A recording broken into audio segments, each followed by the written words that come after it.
સાબરકાંઠા જિલ્લાના પ્રાંતિજ તાલુકામાં ચોરીની ઘટનાઓમાં વધારો જોવા મળી રહ્યો છે। તસ્કરો દ્વારા ખેડૂતોને નિશાન બનાવવાની વધુ એક ઘટના સામે આવી છે।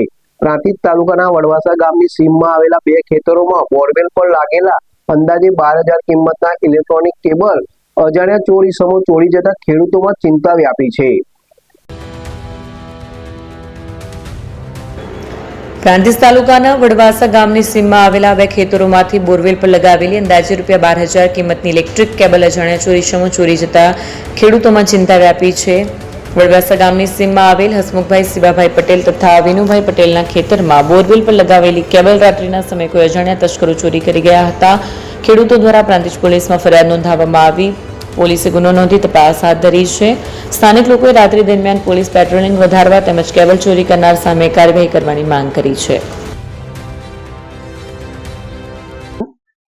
એડવોકેટ એન્ડ નોટરી છું અને વડવાસા ગામમાં 10 વર્ષ સરપંચ પણ રહી ચૂકેલો છું।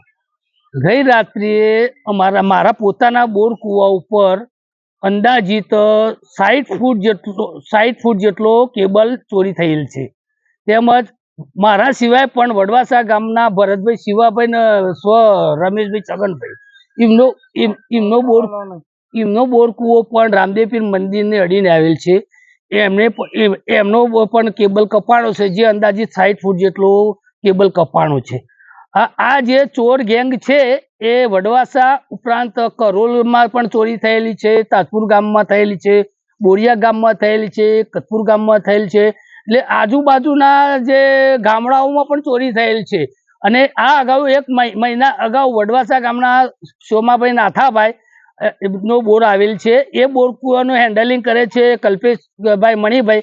એક મહિના પહેલા એમનો કેબલ 200 ફૂટ જેટલો કેબલ કપાણો હતો, એમને પોલીસ સ્ટેશનમાં લેખિત જાણ કરેલ છે। તેમ છતાં પોલીસે પણ કોઈ પણ જાતની કાર્યવાહી આ દિન સુધી કરેલી નહીં અને ખેડૂતોને આ ચોરી થવાથી નવો કેબલ લાવવો પડે અને ઘણું મોટું નુકસાન થાય તેમ છે। તેમજ વડવાસાના વતની વિષ્ણુભાઈ પૈસાભાઈની લગભગ 8-10 દિવસ પહેલા અને ઘણા ખેડૂતોની આજુબાજુના ગામડામાં પણ કેબલ ચોરી થયેલ છે, એમને પણ પોલીસ સ્ટેશને લેખિતમાં જાણ કરેલ છે। આ બધી કેબલ ચોરી થઈ પણ કોઈ પણ કેબલ ચોરીના રિકવર થયા ખરા? કોઈ પણ ખેડૂતના કેબલ? કોઈ પણ ખેડૂતનું કેબલ માટે કોઈ કાર્યવાહી થયેલ નથી કે પોલીસે ખાલી અરજી ઉપર જ રાખેલ છે, લેખિત FIR પણ ફારેલ નથી, એની તપાસ પણ કરેલ નથી ને કોઈ ચોર પણ પકડેલ નથી અને મુદ્દામાલ પણ રિકવર કરેલ નથી। બોર ઉપર કેબલ વાયર કપાઈ ગયો છે। અગાઉ ગામમાં કેબલ વાયર કપાવવાના છે 10-20 દિવસ પહેલા બે ખેડૂતોના, એ પણ કોઈ રિકવરી થઈ નહીં। આજે બે ખેડૂતોના કપાના। હવે ખેડૂતને પોસાય એમ છે જ નહીં, પૈસો લાવવાનું ક્યાંથી બીજો નવો વાયર લાવવા? ખેતીમાં નુકસાન છે, વરસાદ બધું પાણી ભરાઈ ગયું છે, બધું કહી ગયું છે, પૈસો લાવવાનું ક્યાંથી? સરકાર ઓના પર થોડું ધ્યાન દોરે।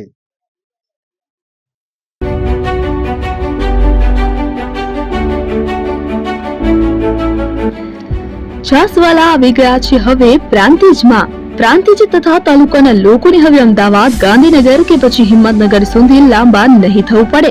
ઘર આંગણે જ છાસવાલા આવી ગયા। લચ્છી, છાસ, દહીં, પનીર, મઠ્ઠો, ઘી ફેમસ, જેથી જ છાસવાલા નામથી જાણીતા છે। 42 કરતા વધારે સિટી, 250 થી વધારે શાખાઓ અને 187 થી પણ વધારે products. Ice cream, candy, kulfi, corn, Chocobar, sandwich ice cream સહિત અવનવી આઈસ્ક્રીમનો ખજાનો। અને હા, સ્થળ ઉપર મુલાકાત લો તો જરૂરથી અમારો કોલ્ડ કોકો ટેસ્ટ કરો। દુકાન number 19, Ishwar Krupa shopping centre, approach road, Prantij, જિલ્લો સાબરકાંઠા। Contact number 8326111618 Chandan Patel.